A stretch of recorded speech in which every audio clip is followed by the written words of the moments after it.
શું તમારે TET 1 pass કરવી છે? તમે ડીએલએડ કરેલું છે કે પીટીસી કરેલું છે? શું તમને અભ્યાસક્રમ ખબર છે? અરે મિત્રો, અભ્યાસક્રમ તો ખબર હોવી જ જોઈએ. ચાલો હું તમને સમજાવું ટેટ 1 નો અભ્યાસક્રમ. આપણી ટેટ 1 જે છે બરાબર, એનો અભ્યાસક્રમ શું હોય છે? તો ટેટ 1 આપણી 150 MCQ ની લેવાય છે.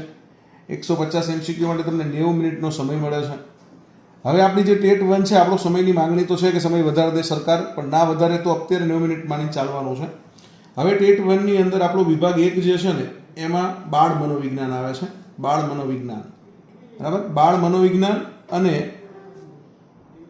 બાળ વિકાસ અને શિક્ષણના સિદ્ધાંતો, આ 30 ગુણનો છે. કેટલા ગુણનો છે મિત્રો? પહેલો વિભાગ 30 ગુણનો. આવા 3 વિભાગ છે 30 ગુણના. ટેટ 1 નો સિલેબસ તમારે યાદ રાખવાનો છે.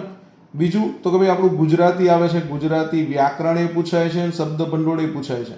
એટલે ગુજરાતી વ્યાકરણ એન્ડ શબ્દ ભંડોળ. કેટલા ગુણનું શબ્દ ભંડોળ? એટલે તો કે ભાઈ સમાનાર્થી, વિરોધાર્થી, સ્થળબદ્ધ શબ્દો, શબ્દ સમૂહ માટે એક શબ્દ. ત્રીજો વિભાગ છે ઇંગ્લિશ ગ્રામર છે, બરાબર. ઇંગ્લિશ ગ્રામર સાથે સાથે ઇંગ્લિશ વોકેબ એ પૂછાય છે. કોઈ વાર 1-2 પ્રશ્નો તમને મેથડના એ પૂછી લે છે.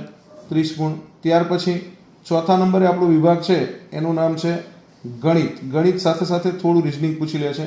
એટલે ગણિત, રિઝનિંગના કદાચ 5-1 માર્ક્સના પ્રશ્નો પૂછે અને ગણિતના 25-1 માર્ક્સના પ્રશ્નો પૂછે. એ 30 ગુણનો છે.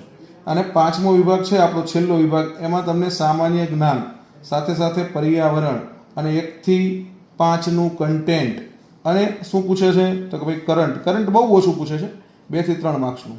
તો અહીંયા 30 ગુણ, કુલ 150 ગુણ. કેટલી મિનિટ મળે છે? 90 મિનિટ. હવે 90 મિનિટમાં 150 ગુણ કરવાના છે. આ વખતે કઈ રીતે કરવા? જ્ઞાન લાઈવ તમારી સાથે છે, શીખવાડવાનું છે. આપણી એવી માંગણી પણ છે કે સીટેટ પ્રમાણે સમય આપો. જો આપી દે તો વેલ એન્ડ ગુડ, નથી આપતા તો હું તમને એક જોરદાર સ્ટ્રેટેજી આપવાનો છું. All the best of luck. જય હિન્દ, જય ભારત, જય જય ગરવી ગુજરાત.